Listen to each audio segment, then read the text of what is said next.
un paso más allá del sentirnos estancados, que es empezarnos a preguntar para qué. Porque eso nos devuelve nuestro poder creativo y creador. Ya no somos víctimas de las circunstancias o de los otros, sino que empezamos a centrarnos en nosotros mismos y en nuestra capacidad de respuesta. El beneficio secundario de no cambiar es el subtítulo. El sentirnos estancados para mí se relaciona con estar en nuestra zona de confort.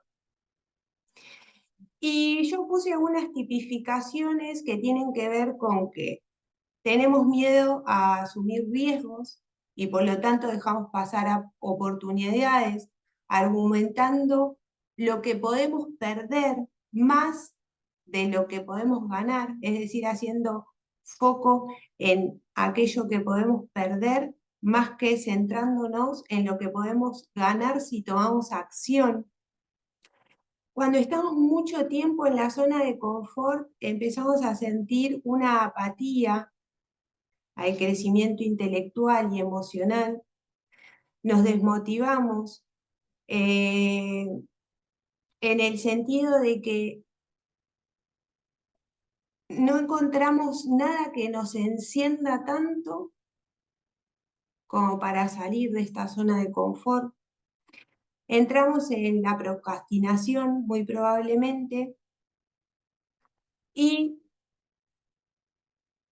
tiramos la pelota afuera de la cancha con la frase algún día, no mañana, no hoy, sino algún día voy a hacer tal o cual cosa. Y la realidad es que cuando estamos en nuestra zona de confort estamos centrados en los riesgos. Y esto tiene que ver con una tendencia que asumimos en la infancia, que más adelante vamos a desglosar mejor en la infancia y en la adolescencia, que tiene que ver con evitar el castigo o la reprimenda. Hay más zonas, ¿no? Está la zona de confort, que es esta que arrancamos caracterizando en la primer diapositiva, en donde la persona se encuentra haciendo uso del mismo repertorio limitado de conductas, de creencias y de emociones, que si bien le permiten mantener un desempeño estable, aceptable, lejos de asumir cualquier riesgo que le genere ansiedad, incertidumbre o miedo, deja de crecer. Y cuando esta zona de confort la sostenemos en el tiempo, era lo que decíamos anteriormente, perdemos la motivación. Entramos con una desgana. La zona de crecimiento, la zona en donde podemos expandirnos con un riesgo controlado, que en realidad a mí la palabra control no me gusta mucho, sino que sería con una capacidad de gestión, es la zona de excitación. Y esto tiene que ver con que para mejorar nuestro rendimiento, para expandirnos, es necesario permitirnos mantener cierto grado de ansiedad o de estrés. Esa ansiedad o ese estrés que me resuena más con la palabra excitación, que tiene que ver con la incertidumbre, con lo novedoso, con el me permito aprender cosas nuevas, me permito experimentar cosas nuevas. Ahora bien, cuando los niveles de ansiedad o las situaciones se van muy por fuera de nuestra capacidad de gestión, está la zona de peligro, en donde el rendimiento disminuye porque aparece el miedo y la ansiedad ya deja de estar en un nivel modulado.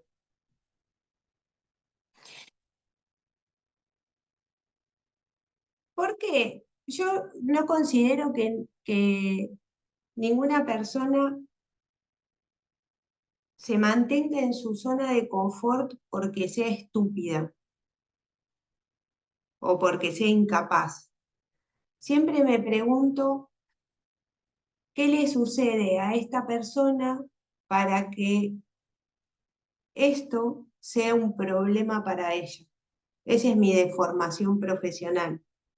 ¿Cómo ve esta persona el mundo para que esto sea un problema para ella? Y la realidad es que las personas que durante mucho tiempo se mantienen en la zona de confort, y no digo, tampoco, también quiero distinguir esto, todos nos mantenemos estancados en algún área de nuestra vida por momentos. No es que algunos están estancados y otros no.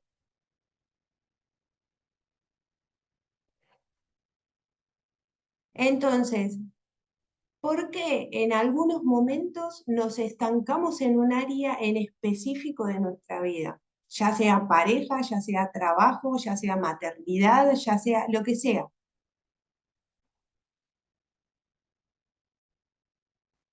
Nuestra corteza prefrontal es la que juega un papel fundamental en la toma de decisiones. Para nosotros accionar, primero tenemos que haber tomado una decisión.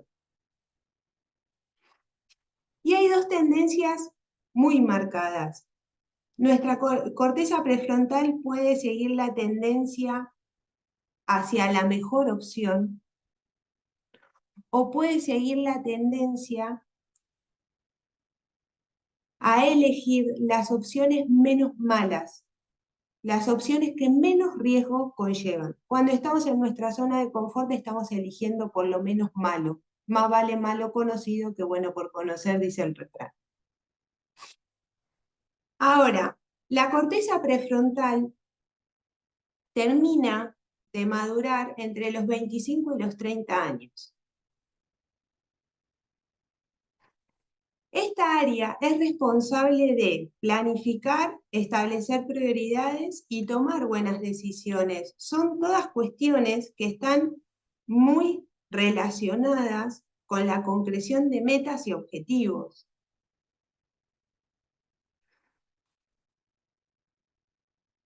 Pero la realidad es que cuando nosotros acompañamos en consulta, vemos que la mayoría de las creencias disfuncionales que estancan a una persona fueron sembradas mucho antes. Nosotros en consulta podemos acompañar a un consultante a llegar al momento semilla, en el que una creencia se instala.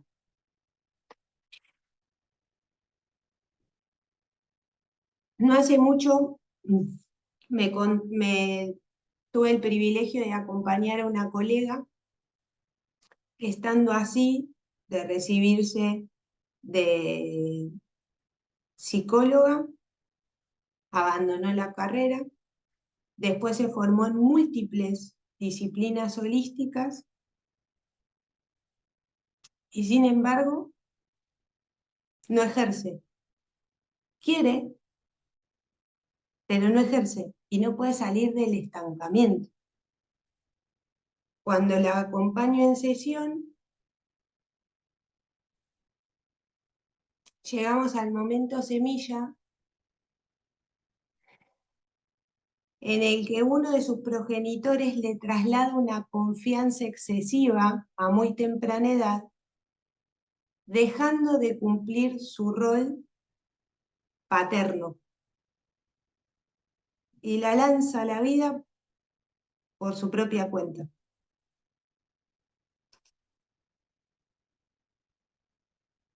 Entonces, ella ahora estaba evitando, en el momento en el que a mí me vio en consulta, por todos los medios que las personas que fueran a consulta depositaran en ella alguna confianza.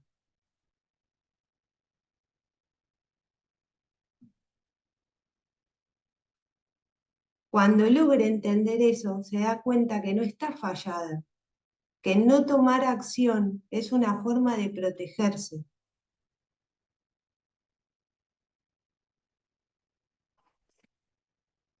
Entonces, si situaciones estresantes de nuestra infancia o adolescencia no fueron gestionadas, y para mí en la mayoría de los casos gestionar exitosamente una situación dramática o estresante de nuestra infancia es llegar al perdón para poder soltar en paz y entender que los otros no nos hacen nada, hacen lo mejor que pueden con los recursos que tienen. Y que si bien en esos momentos nosotros no contábamos con los recursos para desenvolvernos de una mejor manera, nada nos impide hoy entrenar esos recursos para que en escenarios similares nosotros podamos responder más asertivamente. Pero volviendo a esto, si las situaciones estresantes en nuestra infancia o adolescencia no son gestionadas, posiblemente tendamos a darle demasiada importancia a las alarmas, a los riesgos, y nos neguemos situaciones recompensantes, porque nos estamos centrando en los posibles peligros.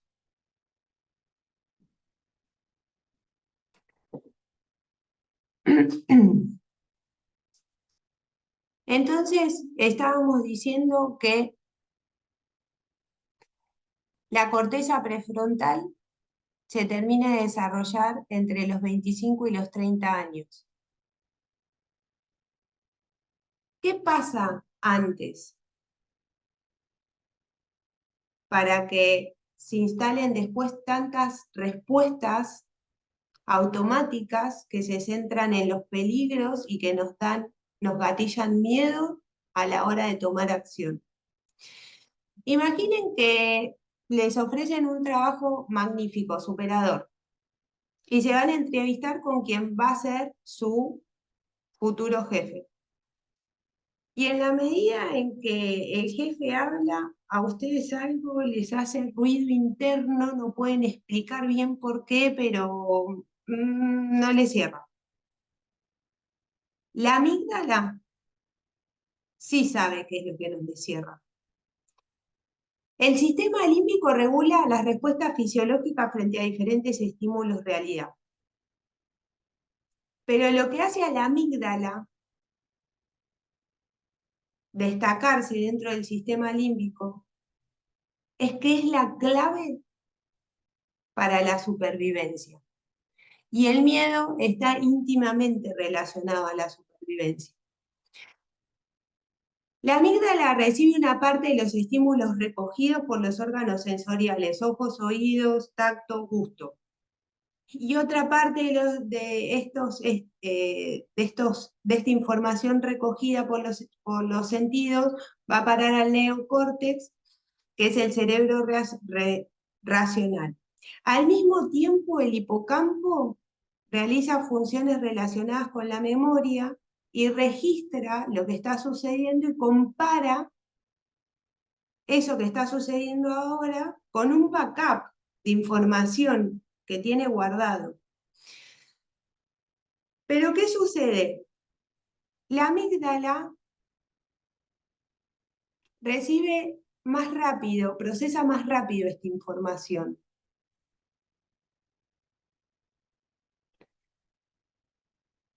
Si el hipocampo le dice a la amígdala que la experiencia coincide con otra experiencia traumática, la amígdala secuestra al cerebro racional que todavía está tratando de distinguir, a ver cómo viene la mano, qué sé yo, deja de pensar y le dice, lucha, huida, hacete el muerto, pero acá corre sangre.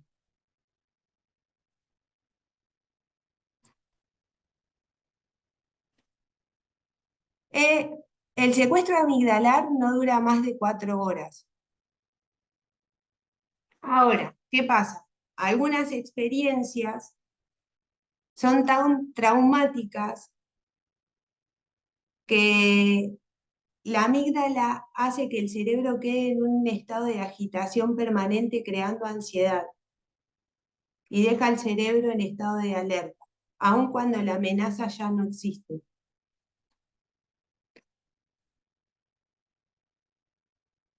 Por eso las experiencias que nosotros vivimos en nuestra infancia nos marcan tanto, porque nosotros todavía no tenemos todos nuestros recursos entrenados, todavía nosotros no sabemos de nuestro potencial. Y muchas veces estas situaciones dramáticas o estresantes que vivimos tienen que ver con nuestros referentes. Asimismo, el cerebro de los niños es binario, no hace conclusiones complejas. Entonces, si bien el secuestro amigdalar no dura más de 4 horas, se establece un antecedente que si nosotros de adultos no desafiamos, se convierten en lo que yo digo decisores inconscientes y terminan decidiendo por nosotros. Aun cuando nosotros queremos tomar acción, aun cuando nosotros sabemos que estamos para más, aun cuando nosotros tenemos unas ganas locas de construir otra vida, si primero no deshacemos eso y construimos algo nuevo, los miedos, los dramas, los no perdones nos siguen operando. Por eso una de las preguntas que hacemos en sesión es cómo se vivió esto que vos querés trabajar en tu familia. Y es una gran pregunta para que todos se hagan. Bien.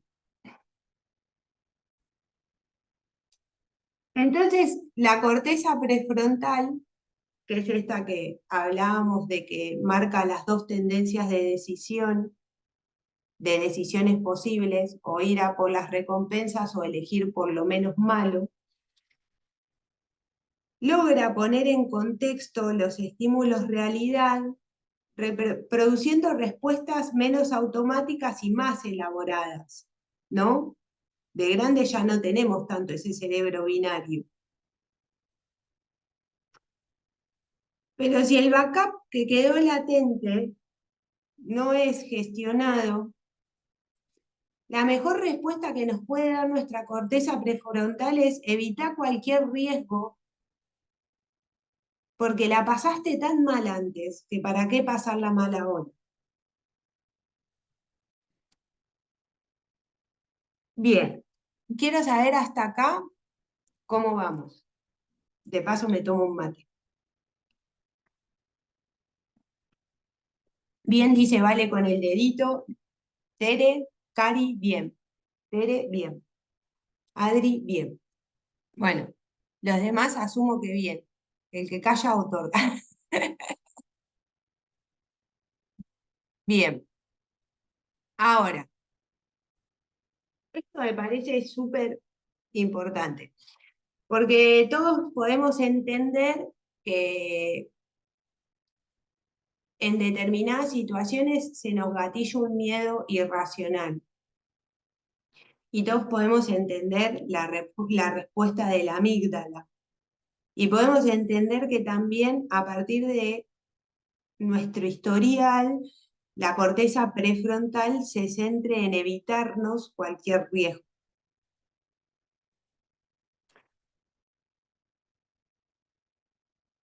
Pero también es importante entender esto. Muchas veces tomar acción implica una muerte simbólica o riesgo de muerte simbólica. Ya no riesgo de muerte física, sino riesgo de muerte simbólica. El autoconcepto es la imagen que tenemos sobre nosotros mismos y se crea a partir de una serie de variables. Pero particularmente está influenciado por nuestras interacciones con personas importantes, nuestros otros significativos.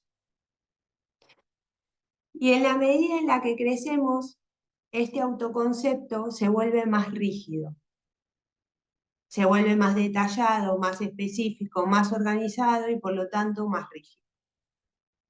Cuando esta valoración, este autoconcepto es positivo, la autoestima está alta. Genial. Ahora, cuando este autoconcepto tiene una valoración negativa, la autoestima está baja. Y con esto quiero volver sobre mis pasos y decirlos y expresar lo siguiente. En algunas áreas de nuestra vida nosotros podemos tener un autoconcepto que nos devuelva una autoestima positiva y en algunas áreas de nuestra vida nuestra autoestima puede estar baja. Entonces esto no se trata de si tenés autoestima alta o autoestima baja. En aquellas áreas en las que vos estás estancado, ¿cómo es tu autoconcepto? ¿Qué valoración tenés sobre vos mismo? Según la teoría social, el autoconcepto se compone de dos partes. Nuestra identidad personal, que percibimos como rasgos distintivos de nuestra personalidad y otras características que nos hacen únicos, y nuestra identidad social. ¿Qué creemos que nuestros grupos de pertenencia perciben de nosotros y cómo pertenecer a esos grupos modula y modela también nuestra imagen pública? ¿Qué rol ocupamos dentro de estos grupos de pertenencia y quiénes debemos de ser para pertenecer?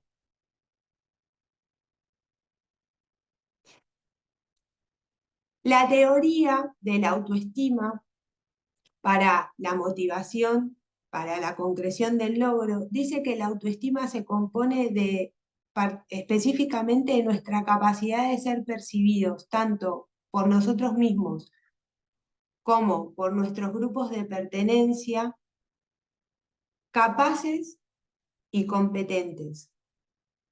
¿Qué quiero decir con esto? Que si nosotros asumimos riesgos para concretar nuestra realidad ideal, y esos riesgos implican en una parte o en el todo una muerte a ese rol que ocupamos en ese grupo de pertenencia, el miedo se va a exacerbar.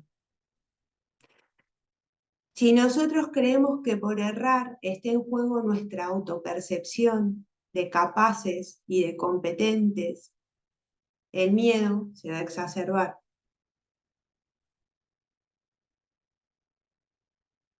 Por eso es tan importante pertenecernos a nosotros mismos. Tan importante. Bien. Bueno, ahí va. Les voy a compartir una entrevista a Brené Brown, que es investigadora social y que para mí es una de las que mejor explica esto de empezar a pertenecernos a nosotros mismos. Todavía es difícil, pero esto es lo que ha cambiado todo para mí. Me pertenezco. Así que incluso cuando me siento sola y me pregunto quién es mi gente, me pertenezco a mí con seguridad. Por primera vez en mi vida, Sí, quizás. creo que a veces nos perdemos al tratar de pertenecer a grupos en los que no encajamos. Sí, Recuerdo ser el más joven en los equipos deportivos cuando crecía. Jugaba en el Junior Varsity como estudiante de primer año sí, o en el Varsity o lo que sea. Así que era el más sí, joven y recuerdo que sí, quería encajar, al igual que tú, en ese equipo. Quería sentir que les gustaba, que les sí, importaba, que era el chico de moda sí, o lo que fuera. Y cuando hacían cosas con las que yo no estaba de acuerdo o intimidaban a otros niños o se burlaban de la gente, no quería decir nada, no quería enfrentarme a ellos porque quería pertenecer. no, Así que si me no. ponía en contra de ellos significaba que estaba solo y ese era mi mayor miedo, estar solo. Sí, porque eso es lo que los equipos y los grupos ofrecen. Ofrecen esta cosa de no estar solo. El problema es que me sorprendió mucho aprender en la investigación que lo opuesto a pertenecer es encajar. Porque encajar es evaluar un grupo de personas y pensar quién tengo que ser, qué tengo que decir, qué tengo que llevar, cómo tengo que actuar. Y cambiar lo que eres. Y la verdadera pertenencia nunca nos pide cambiar, nos exige que seamos quienes somos. Porque si logramos encajar por cómo nos hemos cambiado, eso no es pertenecer. En absoluto, porque si te traicionaste a ti mismo por otras personas, eso no es sostenible. Sí, empiezas a perderte a ti mismo. Te pierdes a ti mismo, exactamente como lo has dicho. Es difícil. Tienes que mostrarte como eres. ¿Cómo descubrimos quiénes somos? Ese es el trabajo de la vida, ¿verdad? Eso es muy difícil. Solo debes ¿Sabes quién seguir. eres? Sí, lo sé. ¿Quién eres? A ver, ¿en qué forma?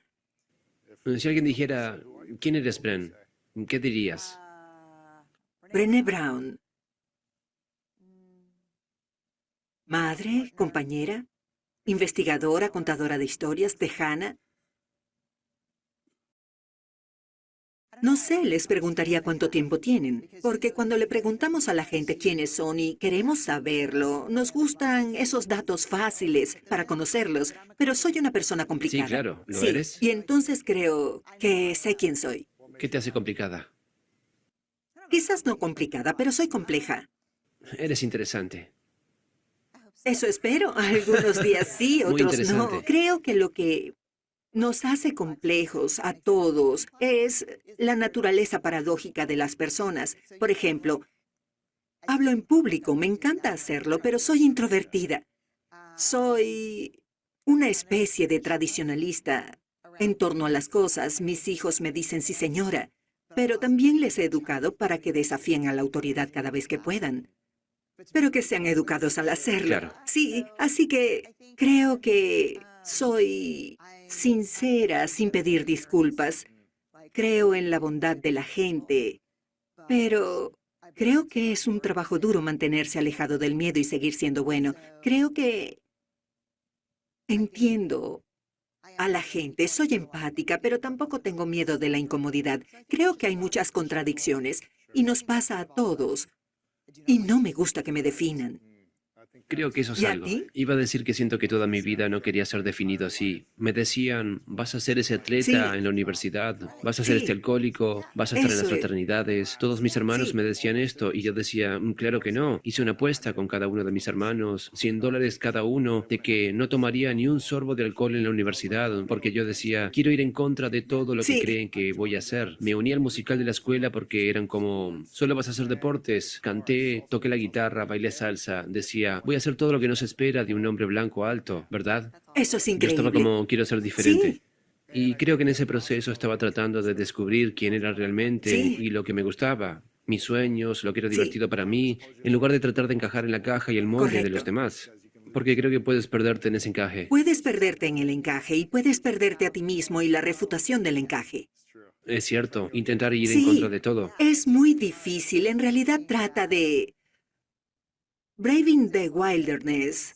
Trata de esto. Comienza con esta cita de Mia Angelou que nunca somos libres hasta que no pertenecemos a ningún lugar. Pertenecemos a todas partes, que es ningún lugar. Lo cual pensé que era una cita terrible durante muchos años y yo estaba como, ¿por qué dice eso? Me está haciendo Sí, enojar. Pero luego me di cuenta y ella dice que el costo es alto, pero la recompensa es grande. Y creo que esa es la cuestión, que siento que pertenezco a todos los lugares a los que voy. No importa dónde sea o con quién esté, mientras no me traicione. Y en el momento en que me convierto en quien quieren que sea, para encajar o asegurarme de que le gusto a la gente, es el momento en que ya no pertenezco a ningún sitio. Y es muy duro. sí. Me- ¿Qué pasa?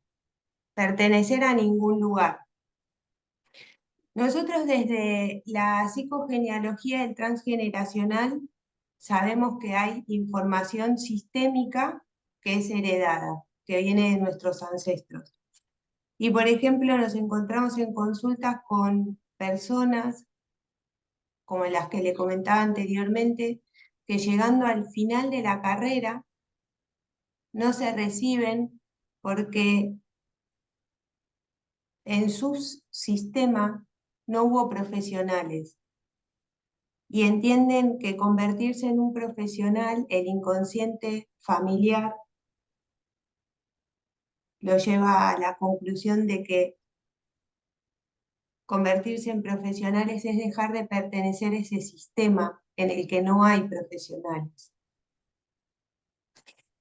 Después aparece el proyecto Sentido y aparece, por ejemplo,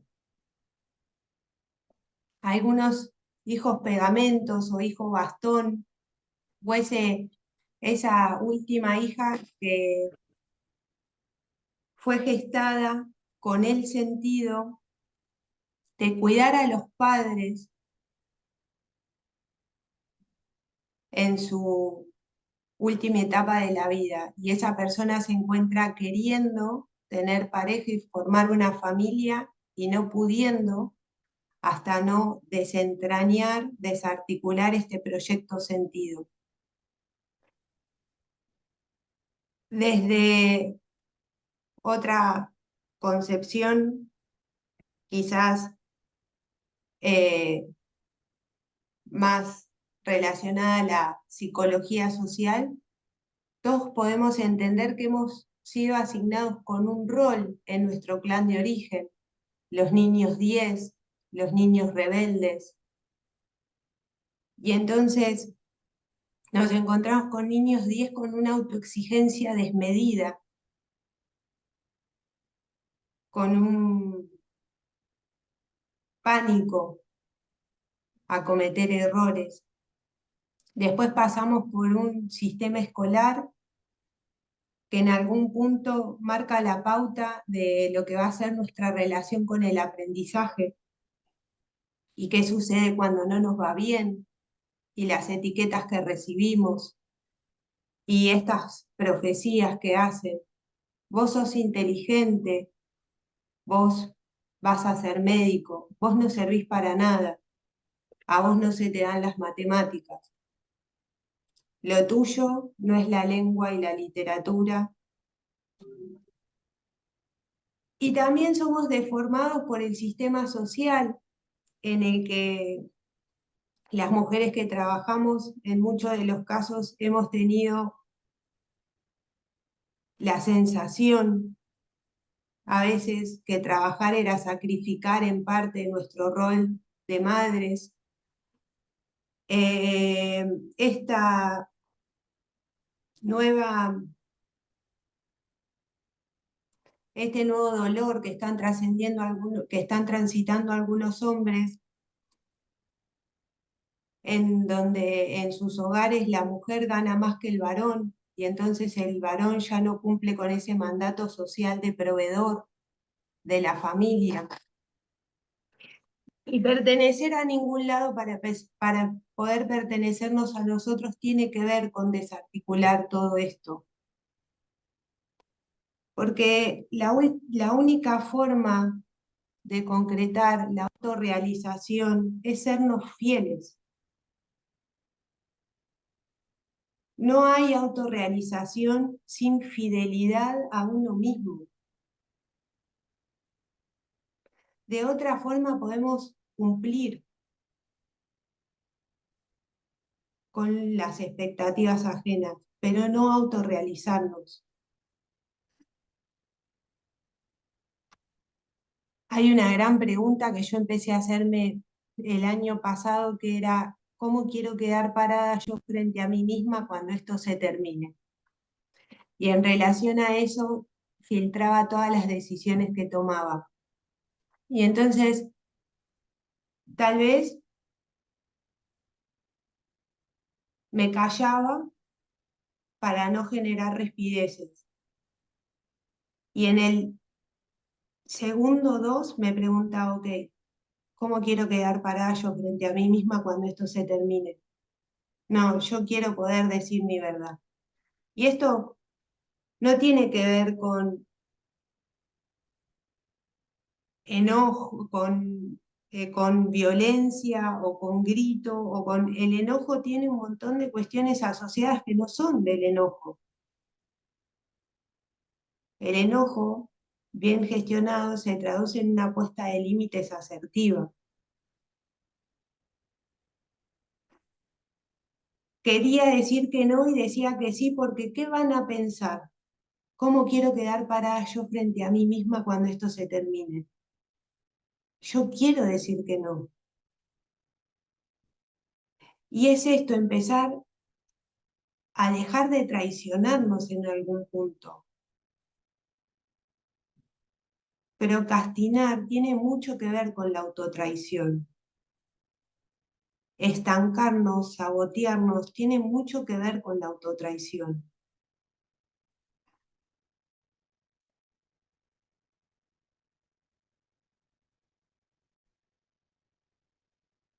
Bien.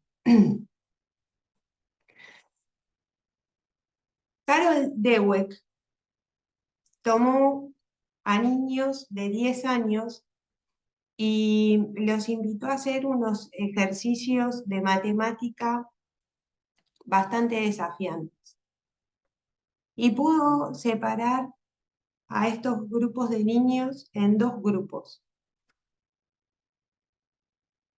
Los que, llegado el momento en el que no podían resolver los desafíos matemáticos, decían, aún no puedo, pero me encantó el desafío y el ejercicio me sirve para registrar que todavía hay habilidades que puedo potenciar en mí y a partir del error se permitieron aprender. Y otros niños que ella clasificó estancados en la tiranía de la hora. Que es un poco esto de la indefensión aprendida que habla que una de las variables es hacer foto de una película, es hacer foto de una película. Y pensar que como no pudieron una vez, no van a poder nunca. Y en los futuros escenarios, esos chicos dijeron que probablemente iban a hacer trampa para obtener mejores resultados. Buscaron a otros que habían obtenido resultados peores para compararse y no sentirse tan mal consigo mismos. Y en escenarios futuros huyeron de los desafíos porque no podían soportar el error.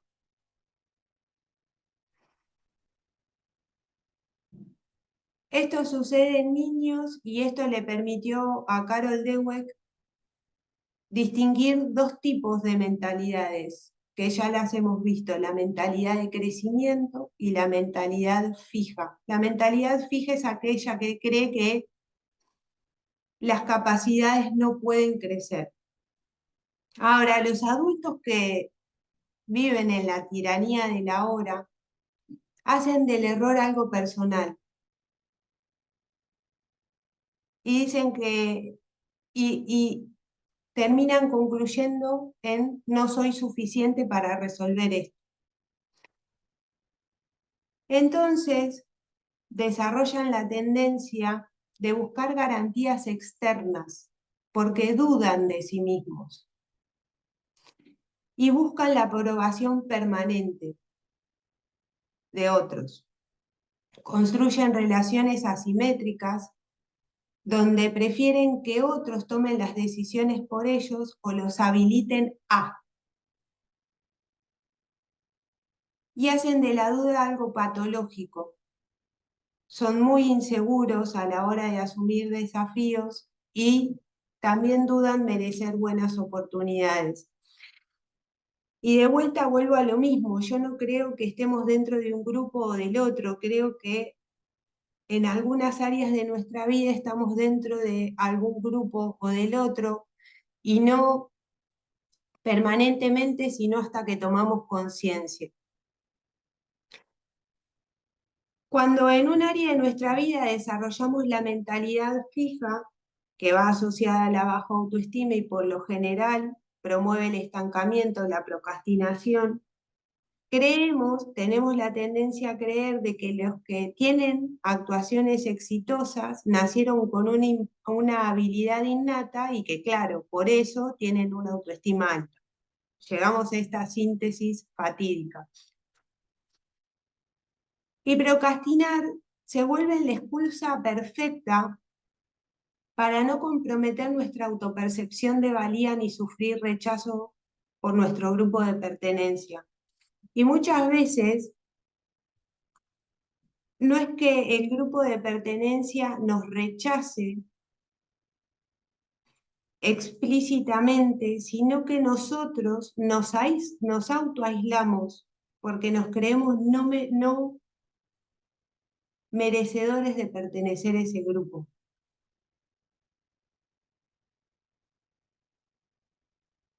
Y esto lo traigo porque muchas personas viven en la soledad de sus desaciertos porque ellos solos se han puesto allí.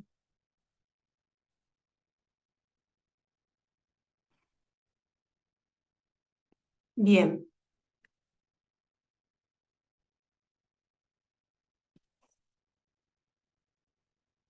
En un estudio que se hizo, no sé en qué universidad se hizo, pero sí sé que el profesor que da la charla TED, en el momento en el que da la charla TED, está trabajando en Princeton. Y es una charla TED que habla de la autoestima y de la procrastinación.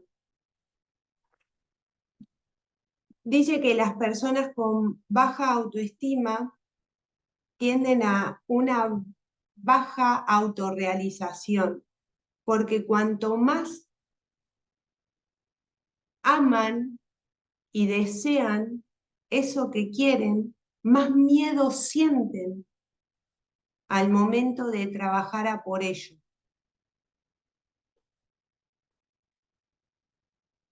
Y es una forma de protegerse, de perder su autoconcepto de valioso si erran, de protegerse del qué dirán y de protegerse del rechazo en caso de que no lo logren. Ahora, las personas que logran mantenerse perseverantes en relación a sus sueños, al igual que las personas que no lo hacen, saben que no hay nada en juego, porque ellos son valiosos, sin importar qué.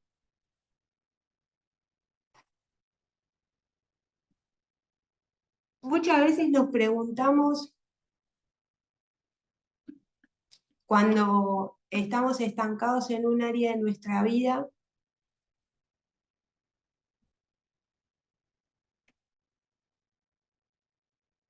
cómo esa persona hace para tomar acción y no tener miedo a errar. Y la persona que toma acción no tiene miedo a errar porque sabe que no hay nada en juego si erra.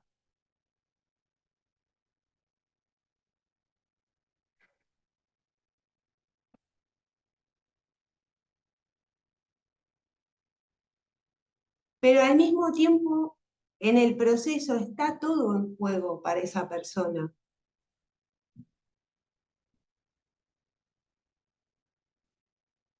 ¿Por qué? Porque él se está jugando, esa persona se está jugando su autorrealización.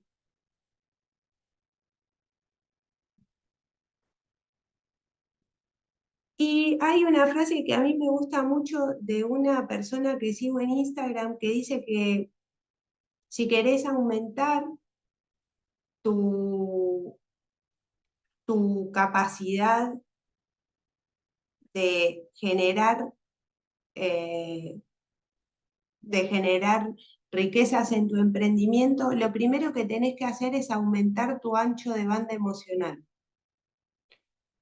Y yo creo que no solo es en relación al emprendimiento, sino que creo que es en relación a todas las áreas de vida. Si nosotros queremos expandirnos, lo que tenemos que aumentar es nuestro ancho de banda emocional, es decir, gestionar mejor nuestras emociones.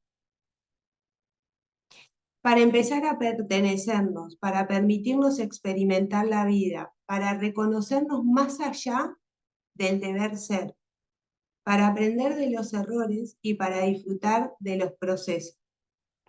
Jim Rohn, que fue el mentor de Tony Robbins, dijo: no pidas que las cosas sean más fáciles, pedí ser mejor. No pidas menos problemas, pedí más capacidad. No pidas menos retos, pedí más sabiduría.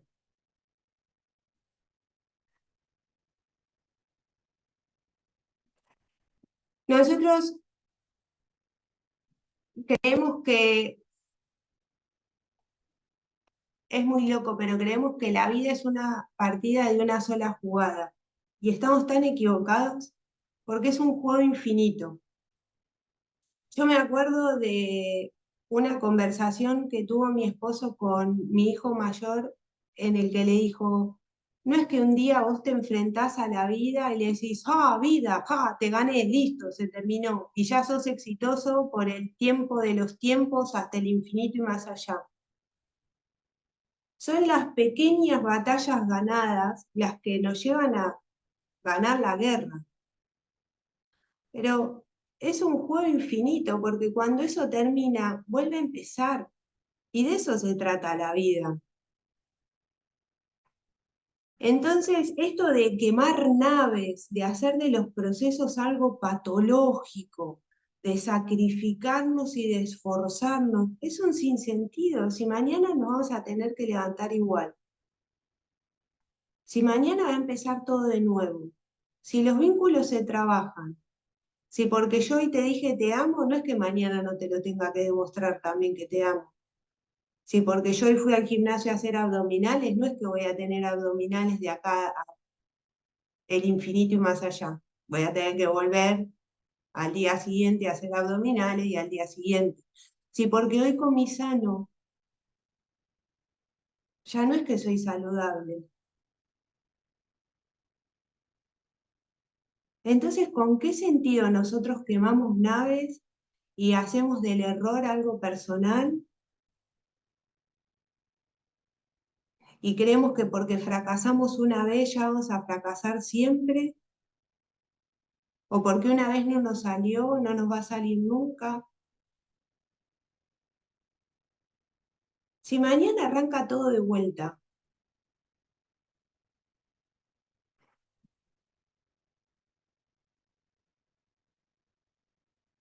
A mí me encanta esto de juegos infinitos y me gusta mucho el pensamiento del diseño que propone 6 etapas. Aceptar lo que no depende de nosotros, punto, fin de la historia, dejar de quejarnos, de lamentarnos, de por qué no, papá, energía mal invertida. Aceptarme a mí con mis miedos, mis inseguridades, mis dolores, reconocerme sin juicio. Ay, no, yo debería ya a esta altura del partido. Y si no, ¿qué pasa? Aceptate ahí. Definir tus necesidades para poderte hacer responsable de vos. ¿Qué necesito yo de mí?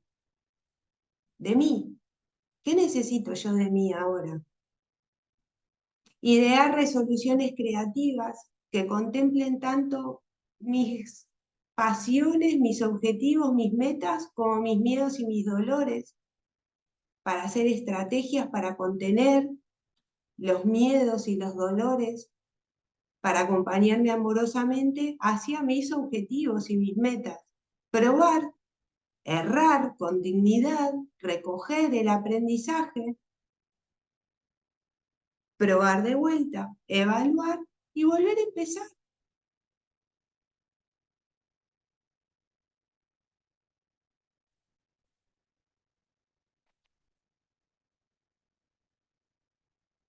Ahora les voy a compartir otro video que es la explicación más efectiva que encontré de esto que les acabo de compartir. ¿Pueden ver bien?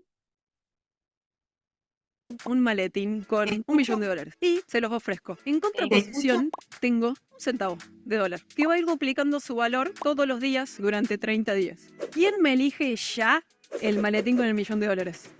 Levánteme la mano. Ya, lo tienen acá calentito, se lo llevan a su casa, así $1.000.000 para ustedes. Tuki. Levanten alto, alto, alto. Bueno, ¿quién me elige el centavo? Y el resto no se llegan, se quedan sin plata. Tengo mitad que me eligieron el maletín, mitad que me eligieron el centavo. El centavo va a ir duplicando su valor todos los días por un mes. Entonces, día número 3 nosotros tenemos 0.04 centavos de dólar. El día número 8 ya tenés $1.28. El día número 12 ya tenés $20. El día número 15 tenés... ¡Wow! $163, una locura. Acá es el momento donde la mayoría de las personas empieza a decir, ¿por qué no elegí el maletín? No quiero más esto, me voy. Día 20, bueno, $5.200. El día 27, vos ya tenés $671.000. Y el día 30, vos tenés $5.3 millones. Gracias a tu centavo que fue duplicando su valor todos los días durante 30 días. Esto se llama el efecto del interés compuesto exponer una curva exponencial. Nosotros lo que estamos viendo acá es que el valor del $1.000.000 se mantuvo durante 30 días. Pero en las curvas exponenciales, que es lo que estábamos viendo recién, el resultado se ve al final de la curva. El resultado se ve al final en los 29, 30, 31 días. Y ahí es la magia del interés compuesto. Pero la mayoría de nosotros, como les decía recién, nos deberían enseñar finanzas cuando somos muy pequeños. Es la magia del interés compuesto y nuestro cerebro es muy difícil que lo entienda, porque es muy lineal. Entonces, ¿qué nos pasa acá? Nosotros tenemos una discrepancia muy grande entre las expectativas que tenemos en la vida y la realidad después. ¿Por qué? Porque nosotros tenemos una expectativa muy lineal de lo que nos estamos proponiendo junto con el tiempo. Supongamos que empezás a ir al gimnasio y dentro de un mes no tenés un six-pack, no tenés los abdominales. ¿Qué haces? Oh, este gimnasio no sirve, ¿para qué estoy comiendo sano? Mejor dejo, ya basta esto. ¿Por qué? Porque tenías una expectativa re lineal. Decís, ¿cómo no tengo abdominales ya? Entonces, tenés una discrepancia muy grande entre tu expectativa y la realidad, porque los resultados siempre se ven al final de la curva. Entonces, si vos hubieses seguido haciendo tu sistema de comer sano y entrenar durante, vamos a decirle, 7 meses, 6 meses, ibas a ver los resultados al final de la curva y los ibas a ver todos juntos. Como el ejemplo anterior. Todos sabemos acá que si comemos sano y entrenamos, los resultados están. Pero nos cuesta comprometernos con eso a largo plazo. Y este es el Valle de la Decepción, y este es el lugar en donde viven todas las membresías de gimnasios que conocemos. Hay una gran diferencia entre hacer nada versus hacer pequeños esfuerzos a lo largo del tiempo. Si nosotros hacemos nada, nuestro resultado va a ser el mismo. Y es más, va a tender a decrecer, en realidad. Pero si nosotros hacemos un 1% de mejora a lo largo del tiempo, nosotros vamos a tener un resultado de 37.7. O sea, es abismal la diferencia de lo que es cambiar un 1% todos los días de lo que es no hacer nada. ¿Qué significa cambiar un 1% todos los días? En vez de tomar Coca-Cola, tomo agua. En vez de tomarme el bondi 20 cuadras, te las camino. Entonces, esas pequeñas cosas hacen un gran impacto a lo largo del tiempo en la vida. Si nosotros ignoráramos por completo nuestros objetivos, nuestra prioridad, y nos enfocáramos únicamente en nuestro sistema, que es lo que hacemos día a día, ¿tendríamos buenos resultados?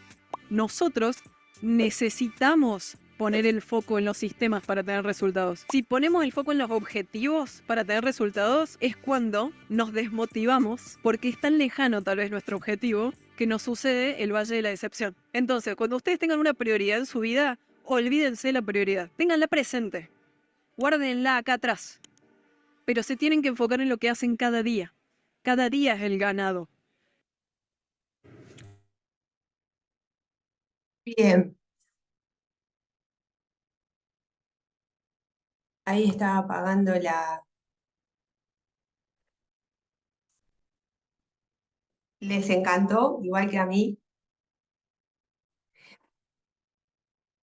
Otra de las variables que nos deja en la zona de confort es que cuando no entendemos que la vida es un juego infinito y que es todos los días hacer una acción, que no se trata de ganar la lotería.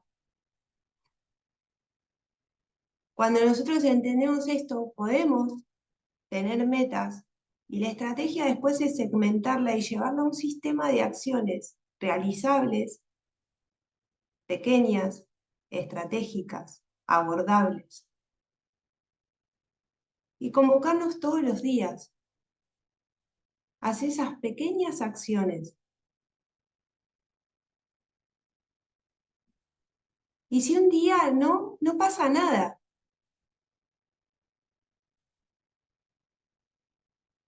No pasa nada. Por eso los juegos infinitos para mí son tan amorosos, porque no se trata de pegarla, de hacerla, de ensangrarte, de conquistar la cima de la noche a la mañana. Es ir paso a paso, obviamente sabiendo cuál es el norte, todos los días transitando el camino que elegimos, sin entrar en esa comparación que es ruin.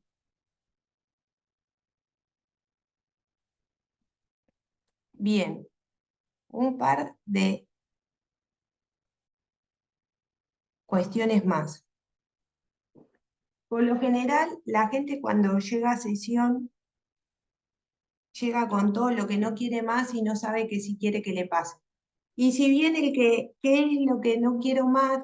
Sirve, yo le digo estrategia de eliminación, y me hace acordar a David de Miguel Ángel cuando le preguntaron cómo había hecho para tallarlo, y él dijo, fácil, saqué del bloque de mármol lo que no era el David. Si nosotros queremos tomar acción en relación a nuestra realidad ideal, a nuestras metas, a nuestros objetivos, tenemos que tener en claro un norte. Porque es marcarle al GPS el puntito de llegada. Voy a esta dirección. A mí me gusta mucho ese ejemplo de, imagínate que llegás a Buenos Aires y te tomás un taxi y le decís al taxista, quiero ir a cualquier lado menos al Obelisco, y el taxista te dice, ok, dale que te llevo. ¿A dónde te llevo? Y con la voluntad pasa lo mismo. Entonces, establecernos metas y, como dice Sofía Contreras, guardarla acá, que en el campo de nuestra mente holográfica, guardarla acá es guardarla en nuestro inconsciente. Es dejar que el inconsciente encuentre el cómo. Y nosotros con el consciente tomar acción estratégica día tras día. Accioncitas, no accionotas.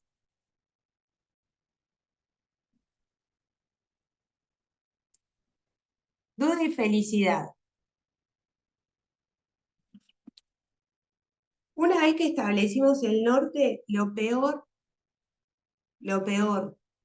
que podemos hacer es dudar. La duda en ese sentido y no en el estoico, garantiza la infelicidad. Yo les voy a compartir después una charla TED de Dan Gilbert que habla de la ciencia de la felicidad y específicamente la parte que me interesa traerles es la de la felicidad natural, la que naturalmente los seres humanos conquistamos.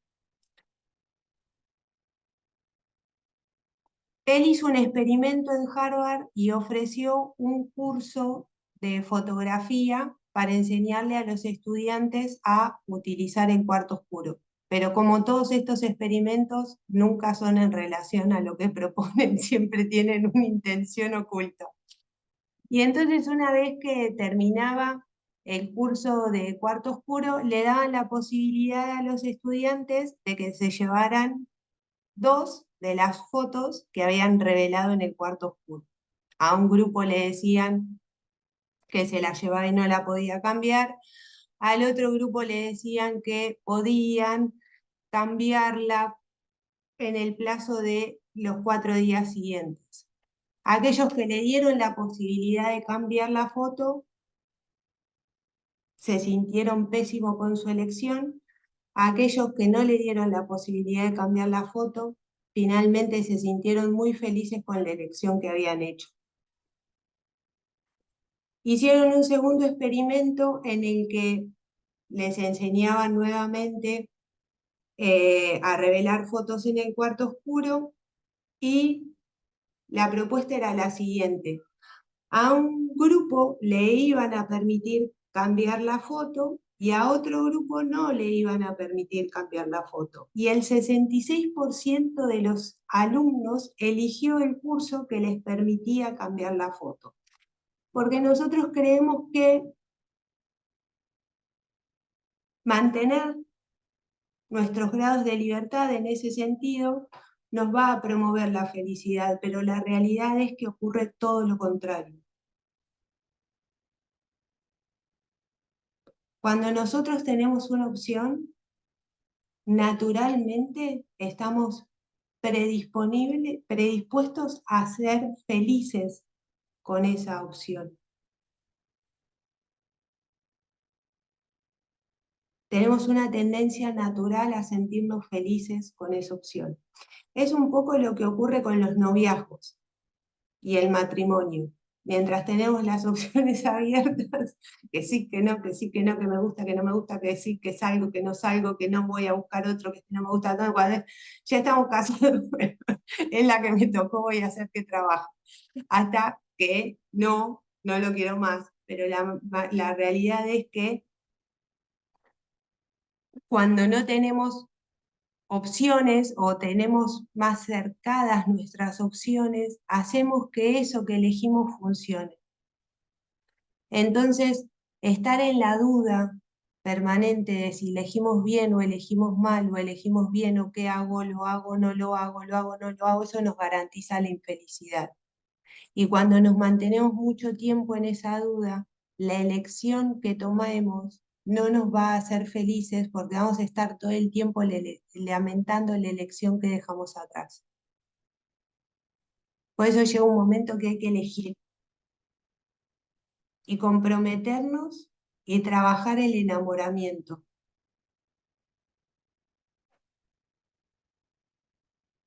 Mantener esa llama viva.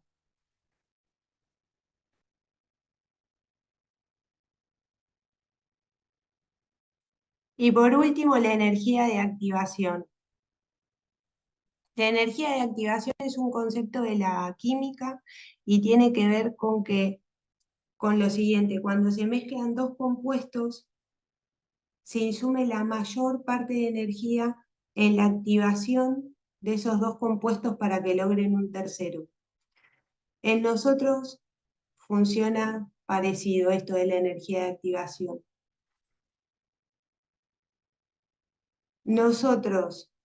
A nosotros nos cuesta entrar en el campo de esa acción que vamos a tomar 2 minutos.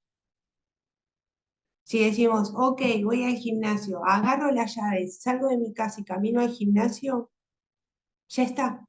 Ahora, si yo estoy y digo, che, voy al gimnasio, no sé si. Mira cómo llueve. Eso puede convertirse Pasó en hoy, Sí, eso pasó hoy. Estaba semi durmiendo la siesta y dije, no, ya es la hora, te tenés que ir ahora.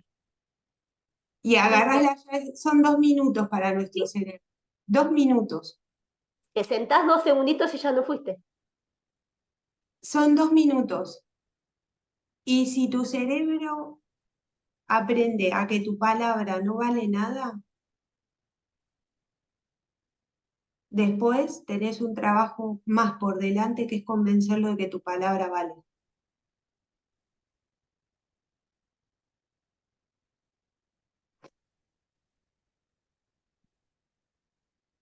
¿Cuál sería la fórmula perfecta? Intención y acción. Meta, con propósito, ¿para qué voy a hacer esto? Y acciono en consecuencia. Y ahora la última estadística que les comparto. Muchas veces pensamos que la motivación viene de charlas inspiracionales. Y James Clear hizo una investigación, es el escritor de Hábitos Atómicos. Hizo una investigación para ver cuántas veces iban las personas a entrenar.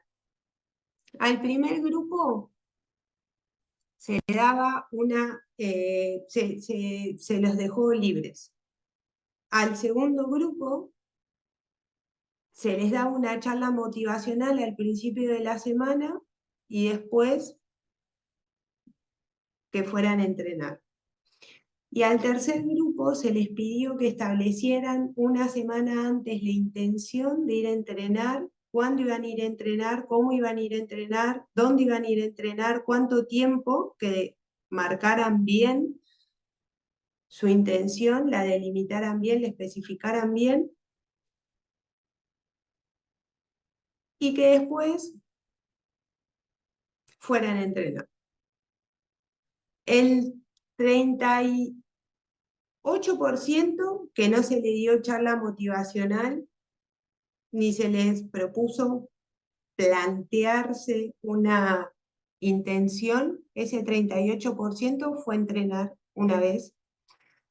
Al grupo que al principio de la semana se les dio una charla motivacional, fue entrenar una vez solo el 35%, y al grupo que se le propuso que se planteara la intención para ir a entrenar, respondió el 90% de las personas. Más del 90% de las personas fueron a entrenar y se cumplieron la palabra. En síntesis, desaprendan, si hay algo ahí, desaprendan roles, desaprendan mandatos, desaprendan dramas, desaprendan autoconceptos que los limiten, definiciones que los limiten, establezcanse un norte, acciones realizables, pequeñas, hagan una intención y cúmplanse la palabra.